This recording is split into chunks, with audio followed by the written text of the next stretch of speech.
자, 시작할까요? 기절하실 준비 다 됐나요? 기절할 만한 건데 이제 과점 주주가 나왔습니다. 요거 치우고서 한번 해볼게요. 과점 주주. 자, 그럼 거기 나와 있는 118쪽이죠. 118쪽. 과점 주주. 과점 주주다 그랬으면은 항상 뭐를 연상해야 되냐 그러면 비영리법인을 연상해야 됩니다. 비영리법인이다 그랬으면은 우리가 어떻게 될까요? 영리를 목적으로 하는 게 아니죠. 일반 단체죠. 그럼 여기에서 과점 주주라는 것은 얼마? 100분의 50을 초과해서 갖고 있는 사람을 과점 주주라 합니다. 그러니까 50% 초과해서 갖고 있는 사람, 과점 주주죠. 근데 우리가 여기다 잠깐 보면은요, 비영리법인이다, 비영리법인에서 과점주주다 그랬으면은 우리가 뭐 예를 들어서 뭐 70% 갖고 있다. 그럼 이 법인은 누구 거예요? 갑이라는 사람이 70% 갖고 있다. 이건 갑이 거예요. 그죠? 갑이 거. 이게 과점주주 개념이죠. 그러면 비영리법인이 부동산을 갖다가 취득을 했습니다. 비영리법인이 부동산을 취득했으면 일단 법인이 취득세 내야 되겠죠. 근데 이 비영리법인은 누구 거나 똑같아요? 갑의 거. 그럼 갑도 취득세 내야 됩니다. 그러니까 쉽게 얘기해서 이중 과세 성격이 되는 거예요. 비영리법인도 내야 돼요. 법인 명의로 샀으니까. 근데 법인의 실질 소유주가 누가 되는 거죠? 갑이 되는 거죠. 갑이 마음대로 결정권 있는 거죠. 50% 초과하면 이건 내가 사고 말 거야. 그럼 당연히 살 수밖에 없는 거예요. 그렇기 때문에 이중과세 성격이 있습니다. 이렇게 왜 이중과세를 하게 되느냐? 벌칙이에요. 야, 비영리법이나 너는 영리를 목적으로 하지 않는 법인이 왜 부동산만 자꾸 사냐 이거예요. 다른 거에다 써야지 왜 부동산 사냐? 그러니까 세금 2번 내라 이거예요.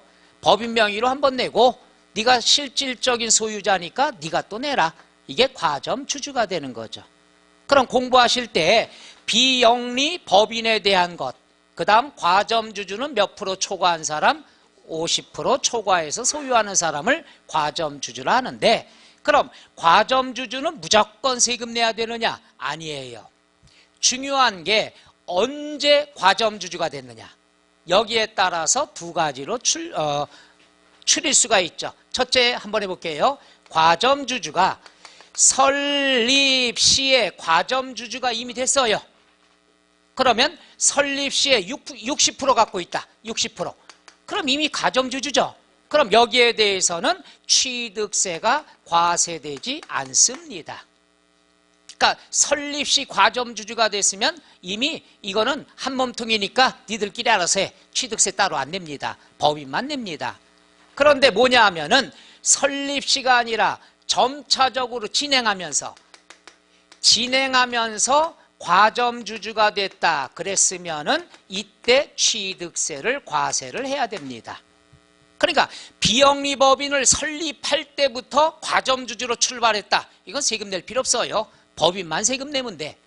근데 처음엔 과점주주 아니었어요. 처음에 40%였어요. 조금 있다 50%, 10%, 50%, 그 다음에 55%.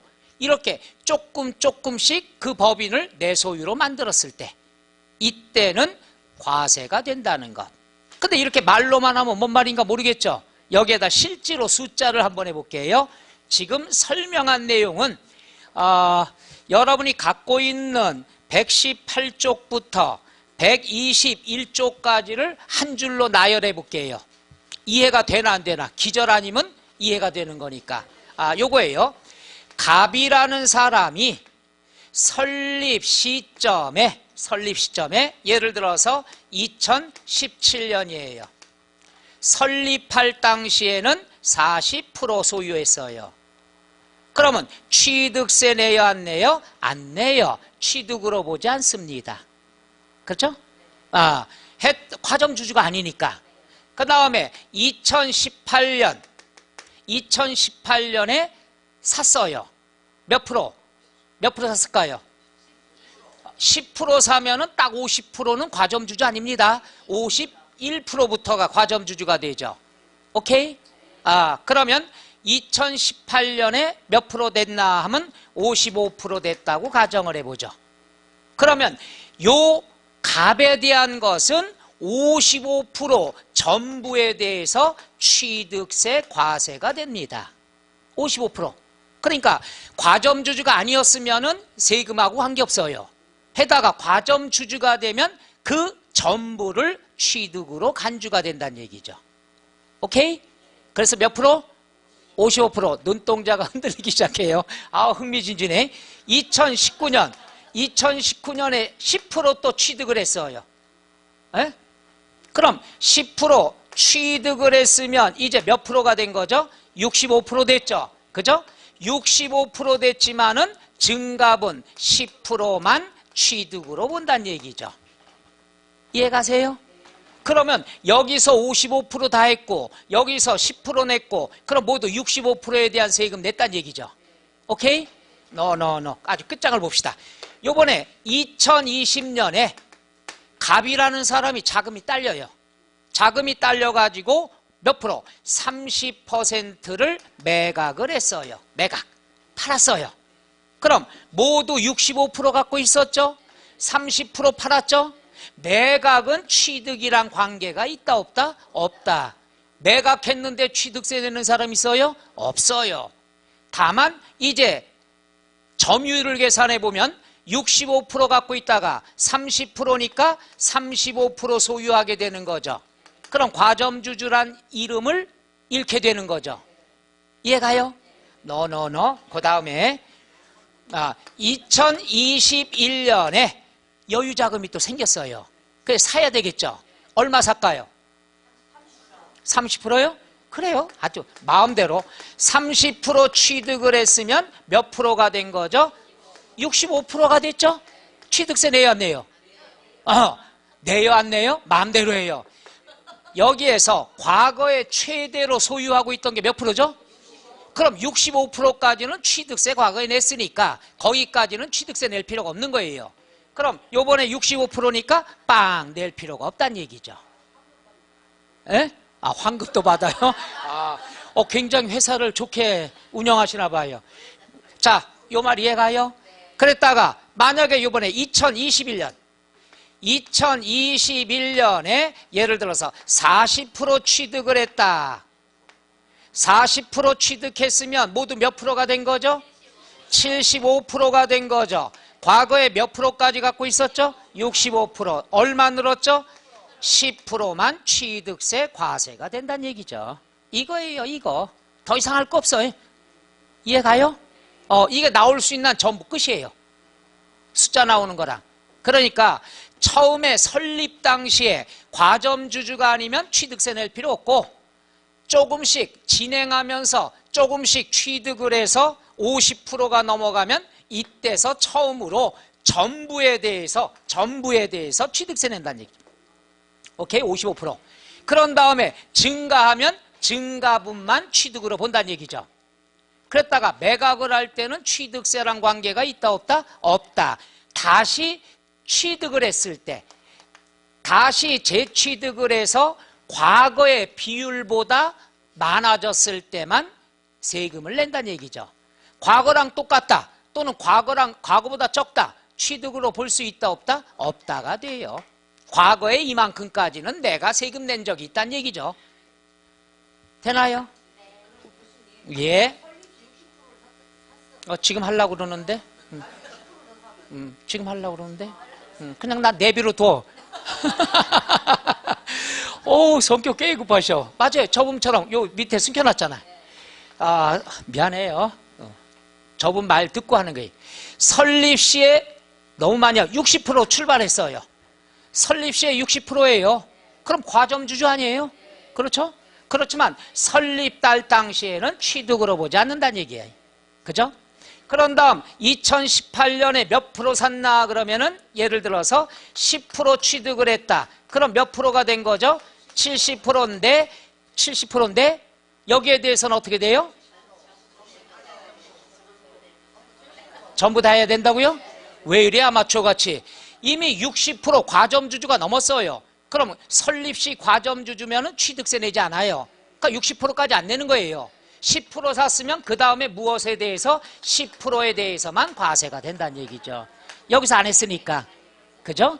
그러니까 설립시의 과점주주가 아닐 때만 점차 이 사람이 그 법인을 흡수하기 때문에 처음으로 과점주주가 됐을 땐 전부에 대해서 취득세 내는 거예요. 근데 이건 뭐예요? 설립할 때부터 옛 거예요. 그죠? 그럴 때는 증가분에 대해서만 해주면 된다는 얘기죠. 오케이? 나머지는 똑같아요. 여태 한 거랑. 똑같다는 건 뭐냐 하면은 요번에는 요때에서 70% 됐는데 경기가 안 좋아서 20% 매각을 했다. 매각은 관계없죠. 그럼 다시 취득을 했을 때는 얼마까지 세금 안 내요? 70%까지는 안 낸다는 얘기죠. 그러니까 이론상으로 나온다면 여기가 다 한 번씩은 나왔던 거예요. 그러니까 재취득을 했을 때 요것도 알아두시면 좋겠죠. 그죠? 재취득을 했을 때 다시 과점주주가 됐을 때는 예전에 과점주주의 지위는 그대로 세금 냈다는 얘기니까 초과되는 것만 세금을 부담하면 된다. 요 얘기가 되죠. 이게 다예요. 두 줄 이것뿐이 없어요.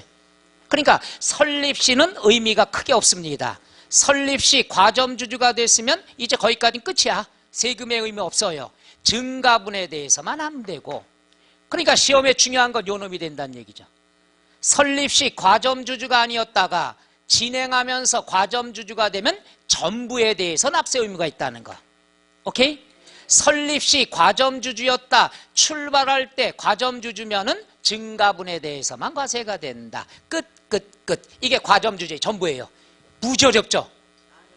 왜 이래요 또? 돌았으면 또 잊어먹게. 그래서 거기에 대한 포인트만 한번 밑줄 연습해 볼게요. 과점주주에 대한 것은 괄호 1번에 의 나왔죠. 의가 나왔으면은 두 번째 줄 끝에 괄호 안에 있는 거 밑줄 쳐볼게요. 법인 설립시에 발행하는 설립시에 동그라미 쳐야 되겠죠. 설립시 과점주주가 된 경우에는 취득으로 본다 안 본다? 안 본다. 그 다음에 이 괄호 2번 과점주주 개념 및 범위에 대해서는 첫째 줄 과점주주란 주주, 유한책임사원 한 명과 특수관계인, 그러니까 특수관계자와의 모두가 세 번째 줄 출자 총액에 얼마를 초과하면 100분의 50% 초과하면 돼요. 나 혼자만 50% 돼도 과점주주지만 나와 생계를 같이 하는 가족들, 뭐 배우자가 몇 프로, 내가 몇 프로, 자식이 몇 프로 합산해서 50% 초과하면 과점주주라고 합니다. 왜냐하면은 가족 경영을 했다. 가족끼리 했으면 가족끼리 50% 넘으면 이건 가족회사예요. 그죠? 누가 그 비위를 건드리겠어. 그 다음에 과세 요건은 뭐가 되느냐? 그럼 박스 그거예요. 설립시 과점주주가 됐으면 취득세 과세가 된다 안 된다? 안 된다. 박스 거기 나왔죠? 두 번째 줄에 설립 이후에 과점주주가 되면은 전부에 대한 취득세 의무가 있다 없다? 있다. 요거죠 요거. 40%였다가 15% 사서 취득을 했으면 55%가 됐다. 그럼 전부에 대해서 취득으로 본다는 얘기죠. 요거 하나 알아두고 다시 한번 할게요. 40%로 설립을 했습니다. 취득으로 봐요 안 봐요? 과점주주가 아니니까. 그 다음에 10% 취득해서 55% 됐다. 그러면 취득으로 봐요 안 봐요? 몇 프로에 대한 걸로? 55% 전부에 대해서. 오케이? 그런 다음에 또 10% 취득해서 65%가 됐다. 그러면 몇 프로 증가됐죠? 그럼 10%만 증가된 것만 취득으로 본다는 얘기죠. 오케이? 그럼 이제 65%까지 낸 거예요. 팔았다가 다시 취득을 했는데 65%가 됐다. 그럼 취득세 낼 필요 있다 없다? 없다. 증가된 것만. 65%인데 다시 취득을 해서 75%가 됐다. 증가분이 몇 프로가 되죠? 10%만 취득으로 본다는 얘기죠. 여기까지면 과점주주는 끝. 더 이상이 없습니다. 자, 한 번 더 해볼까요? 자, 그 다음에 5번 과세 범위가 나왔다 그러면 박스 과세 표준 구하는 거 요거죠. 요거다 설명해 드릴게. 그러면 15% 돼서 55%가 됐다는 얘기죠. 요 상태에서 부동산을 예를 들어서 1억을 취득을 했다. 얼마 취득했다? 그럼 과점주주는 취득세를 내야 되겠죠. 몇 프로 된 거예요? 55%죠. 그럼 1억에 대해서 지분율 몇 프로? 55%. 그죠? 여기에 대해서 뭘 적용하면 되죠? 세율을 적용하면 되는 거죠. 그러니까 공식은 과세 표준 곱하기 세율은 산출세액이 되는 거죠. 과세 표준은 1억을 취득했다고 해서 1억을 다 부담하는 게 아니라 내 지분율만큼만. 내가 55% 됐다 그럼 1억에 55% 얼마? 오, 대단하셔요. 마음산 대단하셔. 난 나오려다가 벌써 쑥 들어갔어요. 1억에 대해서 55%면 5,500만 원. 5,500만 원이 과점주주의 몫이란 얘기예요. 그러니까 5,500만 원에 대해서 세율만 곱하면 끝나는 거예요. 이게 과점주주예요. 이걸 책에는 디테일하게 몇 페이지 나왔고 막 박스로 나오고 숫자 나오고 기절합니다. 이렇게 정리해 주면 됩니다. 요거 이해 가시면 더 이상은 없습니다. 그래서 박스 나온 게 과세 표준은 과점주주가 된 날 현재 법인의 부동산가액 1억이다. 1억 곱하기 현재 몇 프로가 된 거죠? 55% 곱하면 과세 표준이 나오죠. 거기서 이따가 우리가 세율 배웁니다. 그럼 곱하기 세율. 그럼 취득세 금액이 나타난다는 얘기죠. 오케이? 과점주주가 나오면 난이도 최상입니다. 요게 최상이에요. 변화가 있는 거. 썩 어려운 건 아니라고 보는데 아니에요. 어려워요. 그것이 한 번 더 써볼까요? 119쪽 맨 밑에 동그라미 1번 요거죠. 요거. 야, 이걸 막 풀어 쓴 거예요. 설립할 땐 과점주주가 아닌데 2018년 취득하면서 최초로 과점주주가 된 거죠. 최초로 과점주주가 되면 뭐에 대해서? 전부에 대해서. 그거예요. 그럼 그걸 풀어보죠. 두 번째 줄. 첫째 줄. 법인의 과점주주가 아닌 주주가 설립할 때는 법인의 과점주주 아니었어요. 두 번째 줄. 자, 주식을 또는 지분을 취득하거나 증자 등으로 밑줄 최초로 과점주주가 된 때는 이게 지문이 이렇게 나오죠. 최초로 과점주주가 된 때는 최초로 과점주주가 된 날 현재 과점주주가 소유하고 있는 법인의 주식 등을 동그라미 어떻게? 그렇죠. 모두 취득한 것으로 본다. 요걸 요 그림으로 보면 요거죠. 55%가 됐을 때 최초로 과점주주가 됐죠. 이랬을 때는 55% 모두 취득한 걸로 본다는 얘기죠. 최초로 과점주주가 되면 전부. 두 번째 해볼까요? 마지막 정리만 할게요. 설립할 때 과점주주가 아니었다가 취득하면서 과점주주가 됐을 때는 최초로 과점주주가 됐으면 무엇에 대한 의무가 있다? 전부, 모두에 대해서 55%. 그러면 그 다음 거 볼까요? 이미죠. 그 다음에는 이미 과점주주가 된 이후에 추가로 취득을 했으면은 모두에 대한 의무가 아니라 뭐에 대한 거? 추가에 대한 것만 의무가 있다는 거. 이해 가세요? 그러니까 최초로 과점주주가 되면 전부, 이미 과점주주가 된 이후에는 증가된 부분만 취득으로 본다는 얘기죠. 오케이? 그랬다 매각을 해서 과점주주의 지위를 상실했다가 다시 과점주주가 됐을 때는 얼마만큼 취득으로 보느냐 그러면 과거에 납부했던 것 이상으로 매입했을 때만 뭐가 되죠? 취득으로 본다는 얘기죠. 65%까지 갖고 있었다. 다시 과점주주가 됐는데 65%다. 똑같죠? 이럴 때 취득으로 본다 안 본다? 안 본다. 넘으면 초과분에 대해서. 그러니까 세 번째 말은 이렇게 표현하면 되겠죠. 다시 과점주주가 됐을 때는 어떻게 된 거예요? 과거의 거보다 초과했을 초과분에 대해서만 의무가 있다 이거죠. 그래서 크게 세 가지로 나눌게요. 이론 나올 때 최초로 과점주주가 됐으면 뭐에 대해서? 전부에 대해서. 이미 과점주주가 된 다음에 대해서는 증가분에 대해서. 팔았다가 다시 과점주주가 됐을 때는 과거의 소유 지분보다 초과했을 때 초과분에 대해서만. 끝. 최초냐, 이미냐, 다시냐. 세 가지만 알면 되죠. 오케이? 그러면 나머지 것들은 다 밑줄 칠 필요도 없고요. 어이구 120쪽에 영어까지 나왔어요. 케이스 1, 케이스 2 머리 아픕니다. 그 내용은 집에 가서 심심할 때 보세요. 이게 다니까 딱 세 가지만 해. 최초, 전부. 말하다가 브레이크 걸렸어요. 잠깐만 질문 받고요.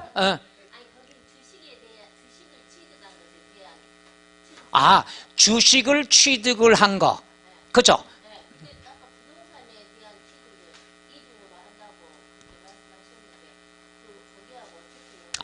연결이 되냐. 아주 좋은 질문 하셨는데 지금 이거는 과점주주가 취득세 부담하는 거고요. 지금. 그렇죠. 부동산을 취득을 했을 때는 똑같이 계산하면 되는 거예요. 여기서. 부동산, 요건 1억 취득이다 그럼 부동산에 대한 거. 그렇죠.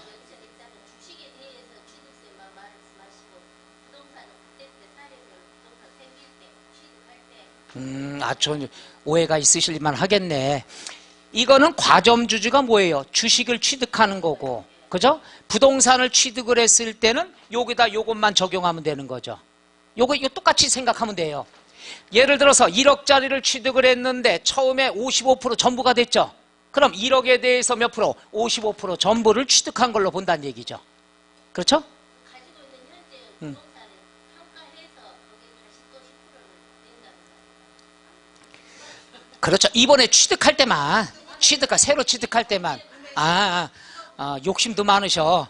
취득세라는 건 취득할 때만 과점주주가 부담할 때는 부동산 취득가액에 대해서 지분율만큼만 세금을 부담한다는 얘기죠. 그렇죠? 그러니까 과점주주의 개념만 하시면 된다는 것. 그렇게 보시면 됩니다. 자, 거기까지가 과점주주가 121쪽 4절 위에까지만 나와 있습니다. 한번 쭉 읽어보면은요, 요 네 가지 이렇게 쭉 해드린 거, 그 내용이 그대로 따로따로 나왔습니다. 그러니까 책 보는 것보다 요렇게 설립에서는 아니었다가, 그 다음 최초가 됐다가, 임의가 됐다가, 없어졌다가, 팔았다가, 다시 했을 때, 요 과정만 하시면 됩니다. 자, 그 다음에 121쪽에 4절 왕별 표시하세요. 납세 의무자. 무조건 하셔야 되는 거죠. 요번 17년에도 나왔습니다만은 또 나올 수가 있는 것들이니까 간단하게 정리를 한번 해드릴게요. 자, 한번 해보죠. 납세 의무자. 그럼 여기다가 할게요. 그럼 납세 의무자. 과점주주는 납세 의무자에 들어가요, 안 들어가요? 그렇죠. 들어가는 게 또 나온다는 얘기죠. 납세 의무자다. 그랬으면은 사실상의 취득자. 그죠? 항상 모든 건 사실주의 과세가 되는 거죠. 사실상의 취득자가 되고, 그 다음에 여기에 들어가는 게 아까랑 같이 공부한다면은 간주 취득이 있었죠. 간주 취득에 대해서도 사실상의 취득자가 어떤 게 있느냐. 얘도 같이 공부하면 편해요. 자, 그러면 여러분이 갖고 있는 것 121쪽 나왔습니다. 중요한 것은 사실상의 취득자라는 것은 등기 등록 여부와 관계가 있다 없다? 없어요. 등기를 하던 안 하던 사실상의 취득자가 납세 의무자가 됩니다. 따라서 121쪽에 1번 사실상의 취득자 괄호 1번 나와 있죠. 두 번째 줄 끝에 등기부터 한번 밑줄 치죠. 등기 등록하지 아니한 경우라도 사실상 취득하면 각각 취득한 것으로 보고 취득 물건의 소유자 또는 양수인을 각각 취득자로 본다. 사실상의 취득자. 2번은 좀 전에 배웠죠. 네 가지. 차량, 기계장비, 항공기, 주문을 받아 건조하는 선박은 동그라미. 어떨 때만 취득으로 본다? 승계 취득일 때만. 그래서 현대자동차에선 취득세 안 내지만 여러분이 사면은 여러분이 취득세 부담한다는 얘기죠. 그 다음 뒤로 넘어가서 상속인 각자가 나와 있습니다. 상속인 각자가 당연히 취득한 걸로 보죠. 상속받으면. 예를 들어서 아버지가 있는데 건물은 1남이, 아파트는 2남이 많이 했습니다. 땅은 3순이 나눠주면은 요 상가 건물에 대한 취득세는 1남이가 부담하고 아파트에 대한 취득세는 2남이가 부담하고 땅에 대한 건 3순이가 부담하고 요걸 따라해봐요. 상속인 각자. 상속받는 사람이 상속 물건에 대한 납세 의무자가 된다는 얘기죠. 그래서 알아두세요. 상속이 나오면 상속받는 사람들 각자가 취득세 의무가 있습니다. 물론 두 가지 내야 되겠죠. 상속세도 내고 취득세도 내야 되겠죠. 그죠? 그래도 상속받고 싶지 않아요? 별로 생각이 없나 봐요. 나는 상속 한번 받았으면 소원이 없겠어요. 그죠? 근데 이미 상속받기는 끝났고, 그죠? 아직까지 희망이 있는 게 이 친구들. 증여도 뭐 어느 사람이 증여해 줄 사람도 없어. 내 주위에 보면 내 걸 뺏어가려고 그러죠. 그럼 이 친구들은 좋죠. 자, 여보세요? 상속받을 거 있어요? 없어? 그럼 괜찮아요. 지금부터 상속받을 수 있는 상대방을 찾으면 되는 거지. 그죠? 그러니까 두 가지예요. 그 소개팅 받을 때는 참 나쁜 얘기 같지만은 이성 친구가 소개팅 받을 때는 종부세 내나 안 내나. 어차피 그게 상속될 거니까. 형제가 많아도 괜찮아요. 종부세 정도 낼 정도면. 두 번째, 이게 얘기하면 또 슬픈 얘기가 될 것 같아가지고.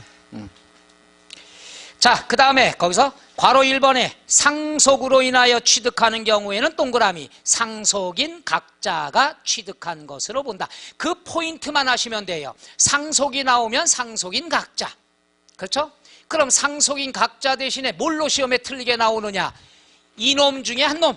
이놈 중에 한 놈. 그 놈을 뭐라고 그러냐? 주된 상속인. 이렇게 나올 때가 있어요. 이게 틀렸다는 얘기죠. 주된 상속인이라는 것은 뭐냐 하면은 이 중에서 1남이를 얘기하죠. 배우자도 1순위가 아닙니다. 장남이 1순위죠. 민법상에. 그죠? 슬픈 얘기죠. 배우자는 나중에. 물론 지분은 더 큽니다. 1.5니까 더 크지만은 후순위로 밀리는 거니까. 자, 해서 상속이 나오면 항상 뭐가 된다? 상속인 각자가 된다 라고 나왔죠. 그 다음에 위탁자가 나와 있죠. 위탁자가 나오면은 요걸 알아두셔야 돼요. 신탁재산이 나옵니다. 신탁재산. 한번 해볼게요. 여기. 갑이라는 사람이 상가 건물이 있습니다. 상가 건물. 그죠? 상가 건물이 있는데 이거를 신탁회사에다 맡긴다는 얘기죠. 신탁회사에. 요걸 신탁재산이라고 그러죠. 신탁의 뜻이 뭡니까? 믿고 맡긴다는 뜻이죠. 그러면 갑이라는 사람이 야 이거 샀는데 취득을 했습니다. 취득을 했는데 네가 관리 좀 해줘. 이럴 경우에 갑이라는 사람은 부탁을 했으니까 누가 되죠? 위탁자. 요 사람은 오케이 부탁을 받았습니다. 뭐라고 그러죠? 수탁자. 그죠? 부탁을 했다. 위탁자. 부탁을 받았다. 수탁자. 수탁자 집에 가면 누가 있어요? 암탉이 있죠. 이거 유머가 안 맥혔어요? 암탉이 울면? 그렇지. 나라가 번창한다 이래야 돼. 원래 이건 아니었었는데 갑자기 얘기하려니까 눈빛이 무서워요. 그래서 암탉이 울면 국가가 번창한다. 수탉이 울면 싸움이 일어난다. 잘했어요? 등에 식은땀 났어.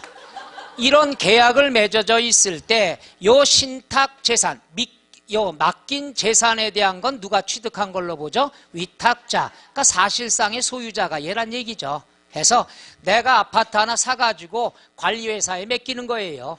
그랬을 때 누가 취득자가 되는 거죠? 위탁자가 사실상의 취득자가 되고 얘는 맡아주기만 하는 거니까 관리인 성격이 된다는 얘기죠. 그게 위탁자가 되죠. 자, 그 다음에 거긴 괄호 1번만 보시면 되죠. 자, 신탁재산에 위탁자 지위에 이전이 있는 경우에는 새로운 위탁자가 신탁재산을 취득한 걸로 본다. 그 다음에 조합원 동그라미 치세요. 많이 나옵니다. 조합원이다 그랬으면은 우리가 이거 있죠. 재건축하게 될 때 조합원 모집하죠.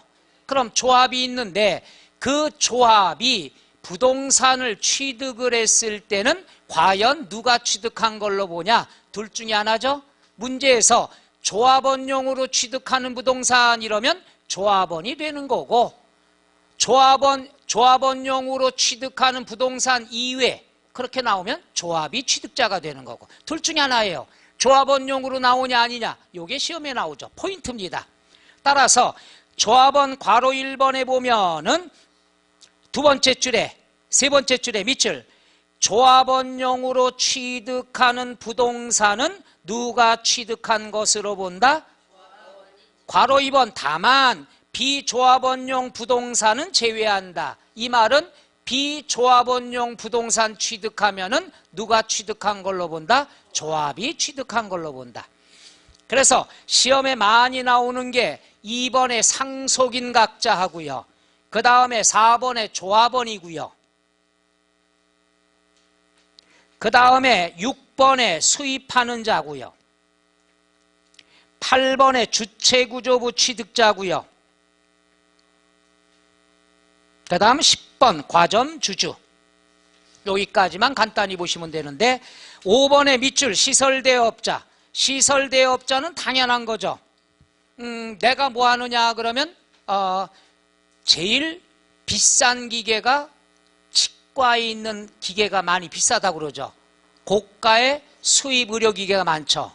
굉장히 비싸다고 하더라고요. 이런 걸 내가 임대사업을 하기 위해서 취득을 했습니다. 이랬을 경우에 당연히 그 기계는 빌려줬지만 소유자는 누가 되는 거죠? 대여업자가 되겠죠. 따라서 시설 대여업자라는 것은 그거죠. 두 번째 줄에 첫째 줄 끝에 시설 대여업자가 시설 대여하는 경우로서 그 건설기계나 차량은 누가 취득한 걸로 본다? 시설 대여업자. 6번 수입하면은 우리가 다 수입하는 자가 되죠.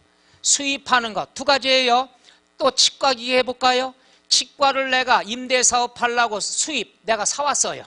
그럼 당연히 내가 취득자가 되는 거죠.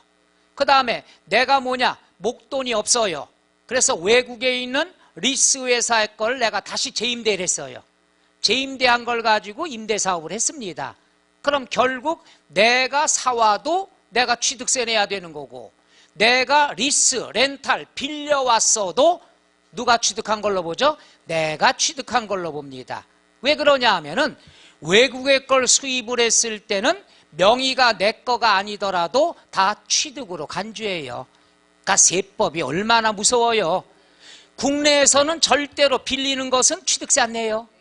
예를 들면은 비대 빌렸습니다. 비대 빌렸으면은 비대 같은 거 비대는 취득세 대상이 아니지만 이걸 했을 때 난 빌려 쓰는 거죠. 사용료만 내죠. 내 거가 아닌 걸로 보는 거죠. 근데 외국에서 수입하는 건 내가 돈 주고 사와도 내가 취득자가 되는 거고 내가 리스 빌려도 내 거가 아닌데도 외국의 걸 수입하면은 내가 취득자로 취득세 내란 얘기예요. 대단하죠?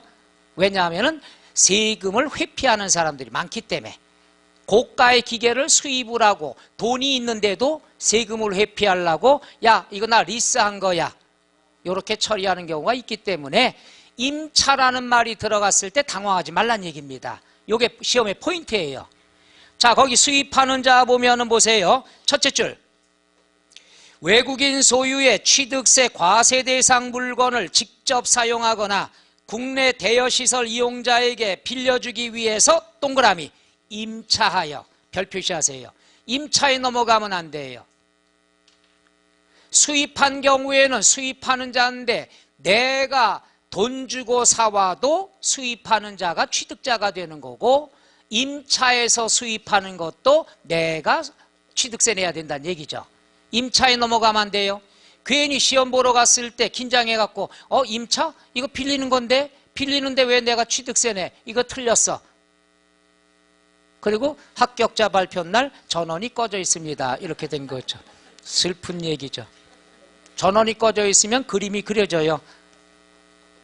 불 다 꺼놓고 침대 옆에서 한숨만 푹푹 쉬다가, 그죠? 그럴 필요 없어요. 고시인데요. 뭐 어렵잖아요. 그죠? 다 붙을 수도 있고 떨어질 수도 있고 그런 거죠. 인간사가. 떨어지면 어떻게 해요?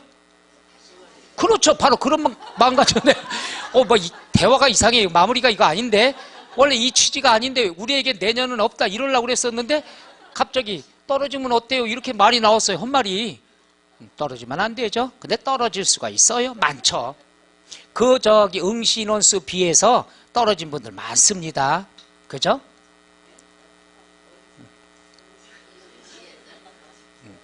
예를 들어서 뭐 합격률이 20%만 잡아도 10만 명에서 20%면 뭐예요? 9만 8천 명 떨어진 거예요. 계산 어렵게 하죠. 쉽게 하자고요. 10만 명이 봤어요. 더 많이 봤지만은 간단하게 계산하기 좋죠. 더 이상 숫자가 올라가면 계산하기 어려우니까 10만 명에 20%다 그러면 2만 명 붙네요. 8만 명. 그러니까 2만 명이 붙은 것도 중요하겠지만 8만 명이, 그죠? 아니 그냥 왜 이렇게 그냥 계산하기 쉽게. 그리고 이런 게 있습니다. 퍼센트 합격률이라는 건 전혀 의미가 없다고 봐요, 저는. 그럼요. 여기 계신 분들이 한 100% 될 수가 있어요. 그죠? 그렇지 않은 경우도 있고. 그죠? 그러니까, 이런 얘기하면 좀 섭섭하겠죠. 여기 있는 분들이 100% 다 떨어질 수도 있고, 100% 붙을 수도 있어요. 학이 달려있는 거란 얘기죠. 근데 여러분 굉장히 적극적이 많으니까 합격률이 많이 나올 것 같아요. 세법은 몇 개만 맞으면 돼요? 13개 정도? 14, 서너 개 정도. 그러다 운 좋게 다 맞을 수도 있는 거죠. 하나 정도는 틀린대요. 나 더워 죽겠어요. 네, 그럴 수 있습니다. 자, 그 다음에 7번 취득대금을 지급하는 자는 요거예요. 간단하게 요거죠. 지입차라고 들어보셨어요? 지금 택시도 택시가 많잖아요. 내가 사갖고 거기로 들어가는 거죠. 많은 데가 어떤 데가 들어가느냐 그러면 화물차라든가 그 다음에 관광버스 이런 데들이죠. 차는 내 차지만은 내가 홍보할 수도 없고 거래처 잡기도 힘드니까 관광업체 끼고서 들어가는 거죠. 이럴 땐 당연히 그 자동차에 대한 건 누가 취득세를 내는 거죠? 그렇죠. 돈 준 사람, 내가 되는 거죠. 회사가 되는 건 아니란 얘기죠. 그래서 첫째, 자, 제일 중요한 게 이겁니다. 장비대여업체, 운수업체 명의로 등록을 했어도 누가 마지막 줄 취득대금을 지급하는 자가 납세 의무자가 된다 이거죠. 그러니까 운송회사 명의로 등록을 했다 하더라도 관광회사 명의로 등록했다 하더라도 실소유자가 취득세 내야 된다 이거죠. 그건 여러 가지가 나오죠. 매매계약서도 첨부가 될 거고 그렇죠? 충분히 나올 수 있죠. 그 다음 8번은 굉장히 별표시하죠. 제일 많이 나오는 건데 주체구조부 취득자. 자, 주체구조부 취득자는 내가 항상 이런 얘기하죠. 뭐가 나오느냐? 주체구조부 취득자라는 말은 외우지 않아도 돼요. 이건 시험에 얘가 나와야 되고 얘가 정답이에요. 그러니까 시험에 정답이 나오는 거죠. 주체구조부라는 것은 뭐냐? 주된 건축물을 얘기하는 거죠. 따라서 주체구조부 취득자는 뭐가 나오냐? 부대설비를 나옵니다. 부대설비를 가설을 했다 하더라도 남이 설치했다 하더라도 누가 납세 의무자가 된다? 주체구조부 취득자다 이거죠. 예를 들어서 갑이라는 사람이 주유소를 하고 있어요. 주유소. 그런데 항상 내가 얘는 요걸로 들어봅니다. 을이라는 사람한테 야 여기에다 터널 세차장 한번 설치하고 해봐. 그럼 잘 될 거야. 부대설비죠. 요거를 갑이 아니라 다른 사람이 설치했다 하더라도 세금을 떼먹힐 우려가 있으니까 누가 취득자로 봅니까? 갑, 주체구조부 취득자. 근데 시험에 뭐가 나오냐? 주체구조부 취득자인데 가설한 자가 납세 의무자가 된다. 항상 나오는 게 둘 중에 하나예요. 부대 설비를 가설했다. 그럴 때 납세 의무자가 누구냐? 주체구조부 취득자 얘예요. 근데 시험에 뭘로 틀리게 나와요? 가설한 자다. 이렇게 틀리게 나옵니다. 뻔해요. 나오는 건 둘 중에 하나입니다. 그러니까 공부하지 마시고 주체구조부 취득자다. 얘가 지문에 나와요. 얘가 답이에요. 또 재밌는 거 있어요. 수입을 했어요. 그럼 답이 수입이란 말이 안 나와서는 안 되잖아요. 그럼 답은 뭐가 돼요? 수입하는 자가 되는 거고. 요령만 찾으면 되죠. 신탁이 나왔으면 누가 되는 거죠? 위탁자가 되는 거고. 오케이? 그 다음에 9번 변경 시점의 소유자는 당연한 거죠. 자, 첫째, 선박, 차량, 기계장비의 종류 변경. 그 다음 밑줄, 토지의 변경. 토지를 변경했으면 가액이 증가되죠. 가액이 증가되면 누가 취득세 내느냐? 변경 시점의 소유자. 재밌는 건요, 종류 변경, 지목 변경이 꼭 나옵니다. 이게 나오면 정답은 뭐가 되죠? 변경 시점의 소유자가 된다. 그러니까 지문에 답이 다 나온다는 얘기죠. 요것만 찾는 능력만 공부하면요, 이까이 거 끝납니다. 그 다음에 10번 밑줄 과점주주. 과점주주다 그랬으면은 우리가 아까 얘기했죠? 아까 했던 거죠? 그래서 첫째 줄 밑줄 안 쳐도 돼요. 법인의 주식 지분을 취득함으로써 과점주주가 됐을 때는 과점주주가 부동산을 취득한 것으로 본다. 괄호 안에 뭐라고 돼 있죠? 설립 시의 과점주주는 취득으로 본다, 안 본다? 안 본다. 또다시 나온 거예요. 그러니까 설립 시의 과점주주가 아니었다가 과점주주가 최초로 됐을 땐 뭐에 대해서? 전부에 대해서. 이미 과점주주가 됐으면 증가한 부분에 대해서. 팔았다가 다시 재취득을 해서 과점주주가 됐을 때는 과거의 지분율보다 초과했을 때 초과액만큼 취득으로 본다 이거죠. 또 설립 시에 과점주주는 취득세 의무가 있다 없다? 없다. 끝. 이것만 알면 과점주주는 끝입니다. 자, 여기까지가 납세 의무자에 대한 것들이 되겠죠. 납세 의무자. 자, 해서 납세 의무자다 그랬으면은 우리가 시험에 자주 나옵니다. 17년에도 나왔습니다. 그러니까 요번에는 취득세에서는 안 나오겠죠. 다른 데에서 나오겠죠. 그래서 열심히 강의했습니다. 3월달 강의할 때는 간단하게 하고 넘어가려고. 그죠? 취득세가 범위가 굉장히 넓은데 납세 의무자만 연속 출제될 수는 없습니다. 그래서 3월달에 강의를 덜 하려고 1월달에 땀 흘리면서 다 끝냈습니다. 납세 의무자는.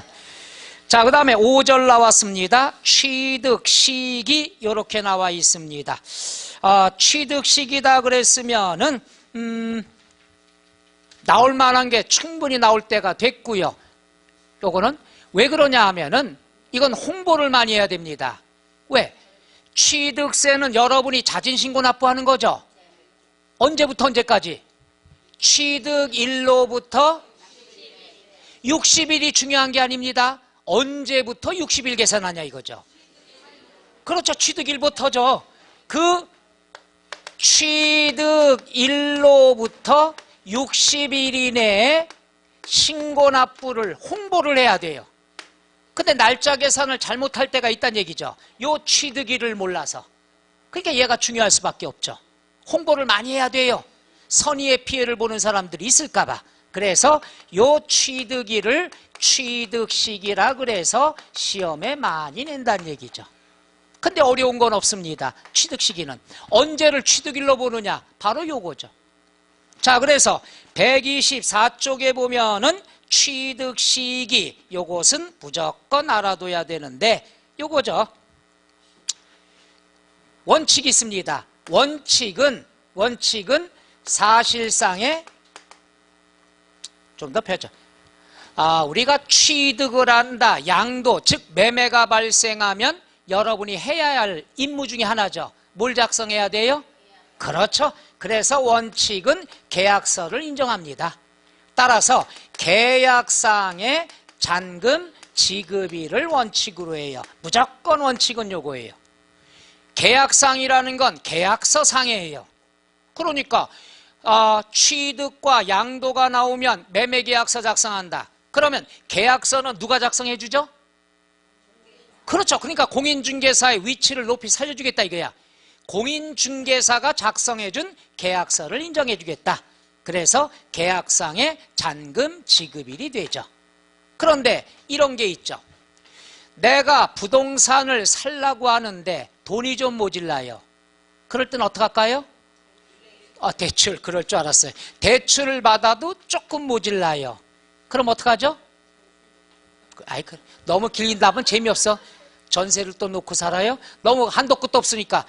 자, 아파트를 살라고 합니다. 돈이 모질라요. 그럼 어떻게 해요? 대출 받아야 되겠죠? 그렇죠? 근데 내가 무주택자예요. 내 명의로 된 재산이 없어. 대출도 안 해줘요. 그럼 어떡할까요? 아파트를 담보대출 받아야죠. 그럴 경우 매도인한테 부탁을 하죠. 야, 내가 사실 잔금이 부족하니까 우리가 미리 네가 명의만 내 걸로 돌려줘. 그럼 내가 대출 받아가지고 너 잔금 치러줄게. 이런 경우 자주 있습니다. 그럼 뭐예요? 사실상의 잔금, 계약상의 잔금일 이전에 등기를 먼저 하면 둘 중에 어떤 날이 되는 거죠? 빠른 날 처리하죠. 해서 계약상의 잔금 지급일이 원칙이지만 그 이전에 등기 등록을 먼저 했으면 등기 등록일이 된다는 얘기죠. 빠른 날, 세금은 빨리 걷겠다는 뜻이에요. 항상 세금은요, 두 가지가 있으면 둘 중에 어떤 세율? 세율. 그렇죠. 높은 거 많이 걷겠다고. 날짜가 두 개 나오면 둘 중에 그렇죠. 빨리 걷겠다는 뜻이에요. 보다 빨리, 보다 많이 악착같이 걷겠다. 이게 세금이에요. 자, 그래서 첫째, 일반적인 경우 동그라미 1번 밑줄 치세요. 유상 승계 취득의 경우에는 계약상의 잔금 지급일. 그런데 괄호 안에 이것도 많이 나옵니다. 계약서상의 잔금일이 명시되지 않는 경우에는 계약일로부터 60일이 경과된 날을 자동 취득일로 본다는 얘기죠. 그래서 계약서상의 잔금일 또는 잔금일이 명시되지 않으면 계약일로부터 며칠? 60일이 경과한 날을 본다. 그 다음에 여기는 안 나왔습니다만은 등기 등록을 먼저 했으면 등기 등록일이 된다는 얘기죠. 근데 중요한 것이 동그라미 2번인데 2번은 보죠. 포인트가 밑줄 치세요. 등기 등록하지 않고. 여러분 저 홈쇼핑에서 물건 사봤어요? 반품해봤어요? 입으면 반품이 돼야 안 돼요? 이게 그거예요. 내가 부동산을 취득을 했는데 등기를 했다. 이거는 해제가 안 돼요. 취득세 내야 돼요. 일단 등기부터 하면. 그때 등기 등록을 하지 않고 밑줄 치세요. 두 번째 줄에 취득일로부터 60일 이내에 계약이 해제된 사실이 입증되면 취득으로 보지 않는다. 60일 이내 신고 납부해야죠. 등기 안 하고 60일 이내에 계약이 해제된 사실이 입증이 되면 취득으로 보지 않습니다. 다만 입증되는 서류가 있어요. 거기에 기억, 밑줄, 화해조서, 인락조서. 인락조서도 민법에서는 용어가 많이 순화됐는데 이게 이제 인정조서라는 말도 많이 쓰입니다. 인락조서. 그 다음에 니은 공정증서, 디귿 계약해제 신고서, 리을번 부동산 거래 계약 해제 등 신고서. 이 중에 시험에 제일 많이 나오는 거 세 가지입니다. 화해조서, 인락조서, 공정증서에 의해서 계약이 해제된 사실이 증빙이 되면은 취득으로 본다, 안 본다? 안 본다. 그러니까 홈쇼핑에서는 뭐가 되는 거죠? 홈쇼핑에서는 입어보지만 않고 그 태그라 그러나요? 그것만 안 떼면은 반품할 수 있겠죠. 반품이 가능하다는 건 돈 낼 필요 있다 없다? 냈어도 환급받을 수 있다는 얘기죠. 즉 취득으로 보지 않는다. 이것이 부동산에서는 뜯어보지 않는다, 입어보지 않는다. 이게 등기 등록이란 말입니다. 그러니까 내가 취득을 했어요. 그런데 이건 일방적으로 내가 해제할 수는 없습니다. 증빙자료가 있죠. 화해, 지들끼리 둘이서 야 이거 도대체 이거 부동산 이거 취득이 안 되겠어. 화해 조서에 의해서 입증이 됐을 때만 취득으로 보지 않는다는 얘기죠. 그게 바로 이번 시험에 나왔습니다. 2017년에. 그래서 어떻게 나왔냐? 맞냐 틀리냐의 맞나로 나왔습니다. 어떻게 나왔냐? 자, 등기 등록하지 않고 화해조서, 인락조서에 의해서 입증, 계약이 해지된 사실이 입증되면 취득으로 보지 아니한다. 맞아요 틀려요? 맞아요. 이렇게 지문이 나왔습니다. 요 연속 출제될 수도 있겠죠. 그러니까 쉬운 말로 홈쇼핑하고 같다는 얘기죠. 다만 조건이 그겁니다. 두 가지예요. 등기 등록하면 돼요 안 돼요?